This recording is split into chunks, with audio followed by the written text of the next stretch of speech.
This is Good Morning Indiana, working for you. It is 4:27 here on our Thursday morning. Thanks for starting your day with us here on Good Morning Indiana. I'm Lauren Casey. And I'm Meredith Barrick. We have been talking a lot about the coronavirus, but the flu is still out there, making thousands of people sick every day. And doctors are saying they're seeing a resurgence in those numbers. Yeah, local doctors here are telling us that they are seeing more flu cases here in March than they were back in December. Those numbers growing. And that doesn't just include older people or really young babies. They're saying even college students, where you expect to be in kind of that healthy range of your life. Right. They say that it's very contagious, and so they're seeing a lot of them catching it from roommates and friends and different things like that. So we're going to be breaking down what you should do, what you should look out for, how you can protect yourself, and why it's so important to go to the doctor if you're experiencing flu symptoms. Any symptoms, so that you can see if you're still contagious, if they can give you any medicine to make you better, and also avoiding work or school if you are contagious, so that we can stop the spread. And the flu is just one reason why Eastern Hancock schools will be closed today. Yesterday saw a number of students, dozens of students, calling out either for bronchitis, the flu, the cold, other illnesses. So the superintendent said in his 41 years that he has worked at the school, he has never had to do this. Yeah, so basically while the students are having an e-learning day today, the custodians, they're going to be deep cleaning the school, the bathrooms, the buses, trying to get all the germs that have been spreading out of this school. They're going to be keeping us updated if they'll be open on Friday, or if students will just be off through the weekend to try and kind of nip this thing in the bud. So we're going to be breaking that down, but keep that in mind if you're a parent or a student in this district, Eastern Hancock schools, that all of those are having an e-learning day. Do not go to school today. It's closed. We do want to take a turn now and bring in meteorologist Kyle Mounts. Yesterday was a nice sunshiny day, a little windy, but you know what? We will take it because we could have snowfall right now. We could. What does the rest of our Thursday have in store? Yeah, we may have a few snowflakes, not today. Okay. But before the week is over. Okay. This morning, if kids are going to be heading out there to the bus stop, no precipitation that we're going to have to deal with. Temperatures in the lower 30s, and the good news is we really don't have much of a wind chill factor out there. Those winds are pretty light. You can see the bigger picture here. Things are fairly quiet. We'll just have a few clouds moving in. It will be breezy again today, but check out that temperature. We'll make it to 57, so another very nice afternoon. All right, Kyle, thank you very much. Well, here in Hiring Hoosiers, we're going up to the farm in Lafayette to talk about sheep shearing. And there's a part-time opportunity they can do to earn some extra cash. And this is a job that they're really in need of sheep shearers here in the state of Indiana. So we'll have that plus more news, weather, and traffic right here on Good Morning Indiana to start your Thursday. This is Good Morning Indiana, working for you. Out of all the patients I've seen, I'd say about 75 to 80% have been influenza.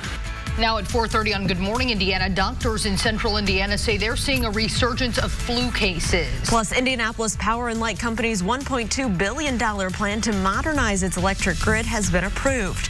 We're working for you this morning, finding out what that could mean for your electric bill. And Girl Scouts of Indiana are making it a little sweeter to give back today. Find out how you can get a free box of Thin Mints. 4:30 here on your Thursday morning. Thanks for joining us. I'm Meredith Barrick. And I'm Lauren Casey. Kyle Mounts is with us again this morning to break down our forecast.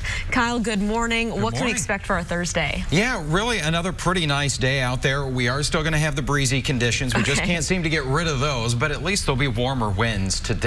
Out there this morning, the wind is fairly light, just 5 miles per hour for you in Kokomo, but there you can see that southeasterly direction.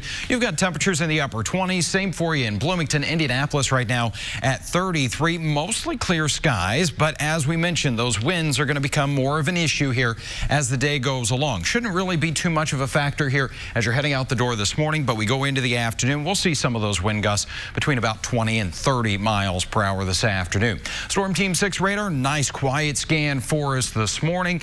And as we go through today, we are going to find those temperatures warming pretty quickly. So we'll have partly sunny skies, few high thin clouds moving in this morning. But again, it's going to be dry. That temperature 33 for you here at 8 o'clock this morning.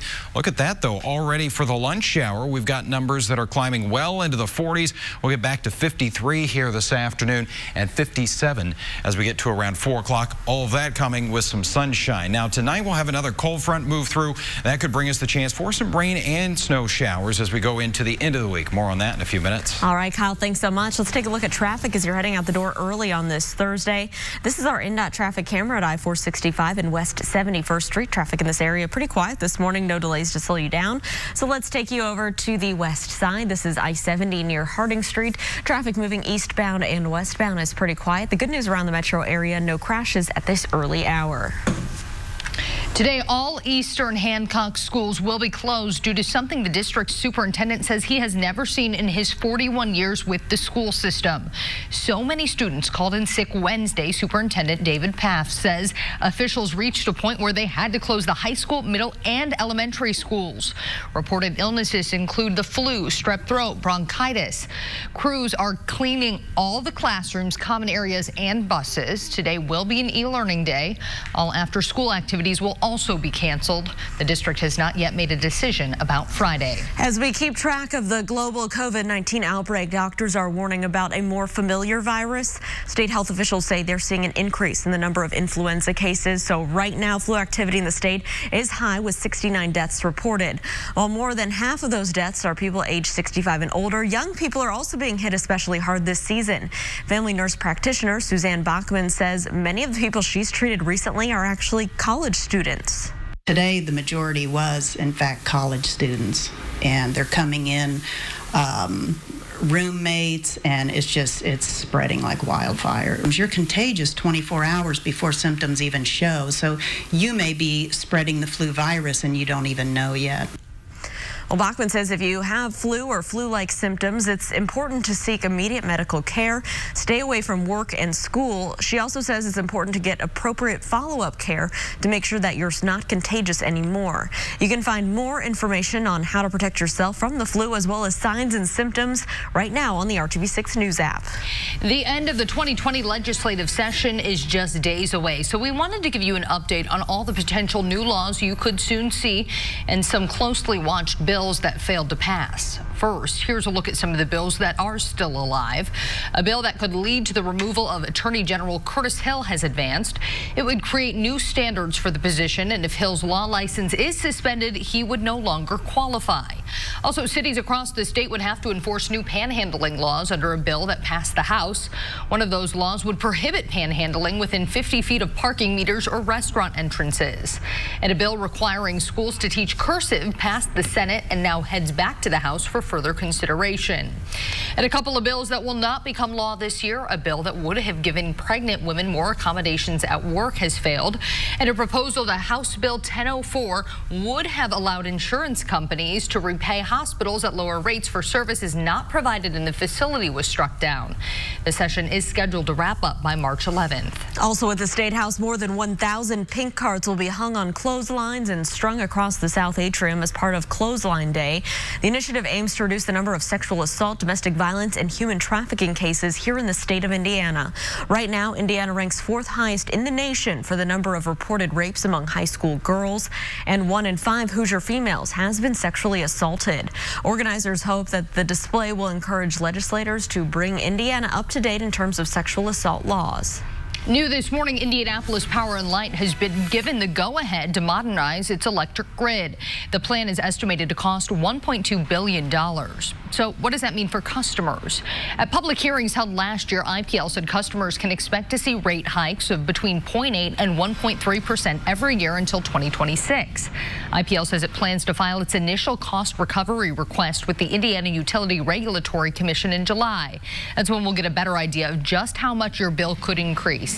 You can find out more information about the plan, including what improvements are being made on the IndyChannel.com. At 4:36, also new this morning, West Lafayette has approved tax incentives for Swedish manufacturer Saab to build a new plant. The $37 million facility will make parts for the new U.S. Air Force training jets. The approved incentives will save the company about $2.1 million over the next 10 years. Saab says about 200 workers will be hired, bringing the annual payroll of $10 million dollars to that city. Construction is expected to start this month. A new Dave & Buster's is set to open on April 27th at Greenwood Park Mall, and they're looking to hire Hoosiers. The location will employ more than 230 people. Positions include managers, servers, bartenders, cooks, game techs, and more. The company says besides working in a fun atmosphere, benefits for some employees include health insurance and a 401k. You can apply online at daveandbusters.com. Well, today the Girl Scouts will make giving blood a little bit sweeter for donors. They're giving away free boxes of Thin Mints. Donors can go to Versity Blood Center locations in Indianapolis, Fishers, Carmel, Greenwood, and Lafayette. You can make an appointment online or call ahead. Walk-ins are also welcome. You can find more information on how to participate and get those Thin Mints right now at theindychannel.com. Confirmed cases of the coronavirus are on the rise, and health officials say it could be a while before a vaccine is ready. Straight ahead, the latest on the fight against that virus.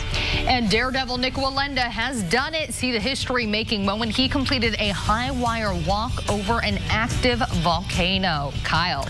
No need for the umbrella this morning, just the coat as you head out the door. Temperature is going to start off our day around 30 degrees, a few clouds this morning.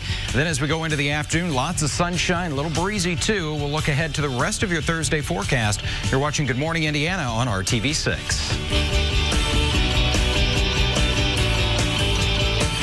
RTV 6, working for you. Welcome back to Good Morning Indiana. The time right now is 4:40 here on your Thursday. We're keeping a close eye on traffic. You can see our camera here is frozen, but everything is traveling up to speed on I-65 down in Johnson County. This is a look near the Main Street exit. We'll continue to keep a close eye on those roads this morning and keep you updated. Also this morning, another death reported as the COVID-19 virus continues to spread across the country. The patient, a 71-year-old man out in California. It's the state's first reported death from the virus and the 11th in the U.S. Officials across the country right now are rushing to contain the virus before it spreads further. ABC's Inez de la Catera is in Washington with the latest. Overnight, health officials revealing a California resident is the first death linked to COVID-19 outside of Washington state. The man likely exposed during a cruise on the Grand Princess, which traveled from San Francisco to Mexico. Testing kits are being flown aboard the ship by the Coast Guard after a number of new passengers and crew members complained of flu-like symptoms. The ship will not come on shore until we appropriately assess the passengers. The death toll from coronavirus in the U.S. now jumping to at least 11. Los Angeles County declaring a local emergency. We need every tool at our disposal to make sure we're ready to support any coronavirus patients who are diagnosed and to prevent any further spread. While in New York, Governor Cuomo announced 6 cases of the virus. As a result, about 1,000 people have been ordered to self-quarantine for 2 weeks, all possibly connected to one man from Westchester County who has tested positive. In Washington state, King County is setting up a temporary quarantine village for virus patients. At the Life Care Center nursing home, 6 people have died from COVID-19. Residents' families are scared and angry. In the greatest country in the world, you know, to slowly watch infirm elderly people be picked off by a deadly disease, it's unacceptable. Vice President Pence trying to reassure Americans. If you are a healthy American, the risk of contracting the coronavirus remains low. Congress has approved an $8.3 billion emergency funding bill to fight the outbreak. The Senate is expected to vote on that bill and approve it later today. Inez de la Catera, ABC News, Washington. Outside of Washington, Vice President Mike Pence, who is heading up the nation's response to the coronavirus outbreak, will head to Washington state today to discuss measures to limit the spread of the disease there. He will then meet with leaders in the cruise ship industry this weekend. The House Homeland Security Committee has requested U.S. Secret Service protection for all remaining 2020 Democratic presidential candidates. This after 2 protesters rushed the stage at a Joe Biden rally in Los Angeles Tuesday night. Biden's wife Jill, a private security guard, and several senior campaign staffers were seen rushing in to protect the former vice president.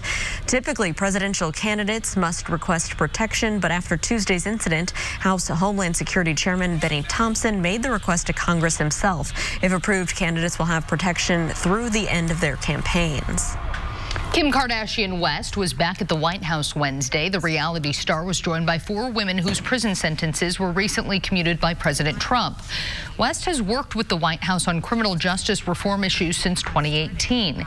In an interview with CR Fashion Book last month, the 39-year-old who shares 4 children with Kanye West said she was inspired by her own family to pursue a law degree after seeing how the criminal justice system was so discriminatory against black and brown people.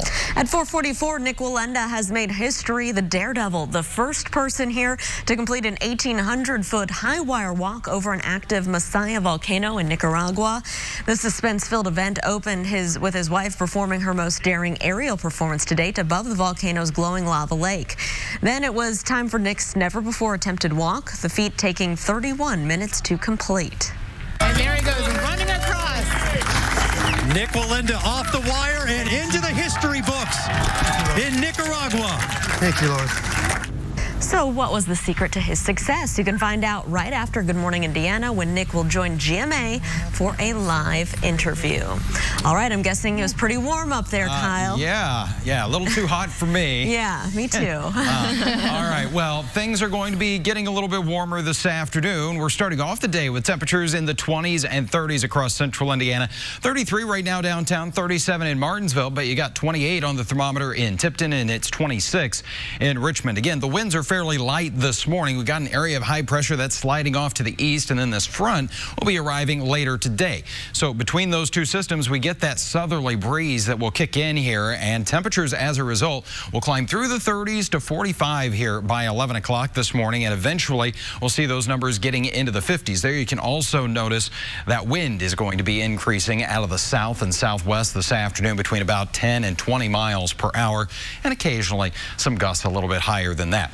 Today, you'll make it all the way to 60 degrees in Columbus, 56 in Muncie, as well as Lafayette, and 59 in the Bloomington area. A spotty evening shower is going to be possible. That front that we talked about to the northwest, that slides through. This is 5 o'clock this evening. Again, any of the showers that do kick up here are going to be very light and not going to last very long as that moves on through. Overnight tonight, we start to get some of the colder air filtering in here, and I think we got a little better chance for some rain, possibly some snow showers. This is TrueCast as we get to 2 o'clock in the morning, heading into your Friday morning, and I do think this is a little more bark than bite on TrueCast, but we could have a few rain and snow showers as you're heading out the door tomorrow morning. We've had a mild stretch here, so I don't think we're going to have really many impacts out there on the ground. It should be, again, on the light side, but could have some visibility reductions as we go through the day tomorrow, especially into the morning hours. That will quickly move out of here, but look at what happens with those temperatures on Friday. They're really not going to go anywhere. Coolest we've been here over the last several days. Numbers that will only top out in the 30s. It's going to be breezy as well, so that means it's going to feel quite a bit colder than this. You're going to need probably more of the layers tomorrow, I would say. That heavy winter coat, as well as maybe the gloves and the hat here. But we are going to rebound pretty quickly as we head into the upcoming weekend. Sunshine is back on Saturday, 50 degrees, and Sunday even warmer here, 60, as we'll have mostly sunny skies. Again, it will be breezy, but at least it's those warmer winds. 7-day planning forecast as we put it all together here for you, and after that little speed bump as far as the temperatures are concerned and that chilly start to Saturday, there's the recovery. Of course, we are going to be springing forward this weekend, so we lose that hour of sleep going Saturday night into Sunday as daylight saving time begins on Sunday. Then it's Monday that rain will return to the area, especially as we go into the afternoon, fairly widespread, and then we'll see chances for showers lingering into the middle of next week, but temperatures staying mild, Lauren, with highs in the 50s. All right. Thanks so much, Kyle. Here's a live look right now at traffic. This is over on the west side, I-465 here, a view from West 21st Street. Traffic is picking up a little bit on that side of town, still traveling smoothly. So let's take you up to the northeast side, give you a live picture of I-69 and I-465, the ramp system there. Traffic here is moving along just fine right now. No crashes to report around the metro area. Great news as you head out the door early this Thursday. It is tax season, and that means scammers are out. And this year, the BBB is warning Americans about ghost tax preparers. That's when an uncertified person does the paperwork and math for your tax return, but ends up not signing it. As a result, the taxes are considered self-filed filed by the taxpayer. Now, it may not seem like a big deal, and sometimes it isn't unless something is wrong with your tax return. Since the taxes are considered self-filed, the taxpayer is then liable for omissions and errors like underpayment and negligence. As a reminder, the law requires anyone who prepares federal tax returns to have a valid identification number. Ford is adding another electric vehicle to its lineup. The automaker will be selling an all-electric version of its Transit cargo van next year. The van will come in a variety of body styles, including 3 different lengths and roof heights. The company executives say electrifying the automaker's line of commercial vehicles is a priority.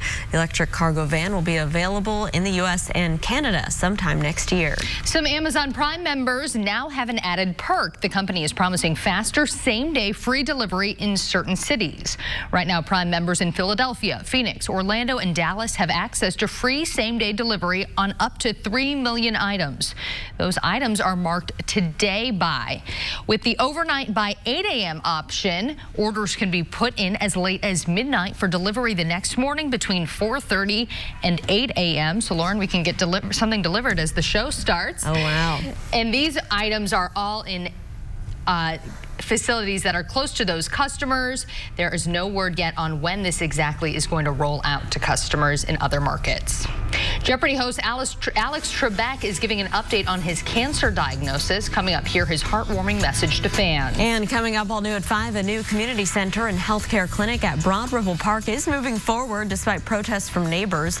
We'll tell you what's next for the controversial plan. But first, I'm Vinny Politan. Coming up today on Court TV, day 2 of the long-anticipated trial of Robert Durst. He was the subject of the HBO docuseries The Jinx. He's been charged with a murder from back in 2000, but prosecutors in this case are going to link him to 3 different homicides. It's day 2, but it's just opening statements and the opening statement of the prosecutor. That's today from Los Angeles, right here on Court TV. And don't forget, you can watch the all-new Court TV live on your mobile device by visiting CourtTV.com. We'll be right back. With Fairlife Ultra Filtered Milk. Welcome back. The time right now is 4:54. Here's a live look at traffic up on the north side, I-465 at US 31 Meridian Street. No crashes here to slow you down this morning. Well, Jeopardy host Alex Trebek is now part of a special club. The 79-year-old has joined this small percentage of stage 4 pancreatic cancer patients to reach the 1-year survival mark. Yesterday, he gave fans and supporters an update on his progress. The 1-year survival rate for stage 4 pancreatic cancer patients is 18%. I'm very happy to report I have just reached that marker. Now, I'd be lying if I said the journey had been an easy one. There were some good days, but a lot of not so good days. I joked with friends that the cancer won't kill me, the chemo treatments will. Well, Trebek ended his update urging people to keep a positive attitude and promising to keep fighting on and keep everyone posted. And he looks great. He really does. Yeah, he really does. And he's obviously kept up working and everything like that. So we look forward to his next announcement a year from now that he is still in good health. Yeah, and some inspiration and hope for all the others. Yes, who are absolutely, absolutely. All right, let's look at the weather. All right, so things are going to be fairly calm here. If you do have some traveling, though, across the country, the stormy spot, that's going to be the panhandle of Florida, also into southern portions of Georgia there and southeastern Alabama. That's where we could have some strong to severe storms later today. And you can see around Atlanta, if you've got some connections going through Hartsfield Airport there, could have some delays. Fairly wet weather moving through, although not severe this morning. As we look across the country, there's some colder air. It's trying to take over here in the early part of March. It will have some temporary success as we go through the next couple of days, and some of that will actually move into central Indiana. You can see that dip in the temperatures on Friday, but we are back above average as soon as the upcoming weekend. We'll have much more on your forecast and your day's headlines. Good Morning Indiana continues right after this.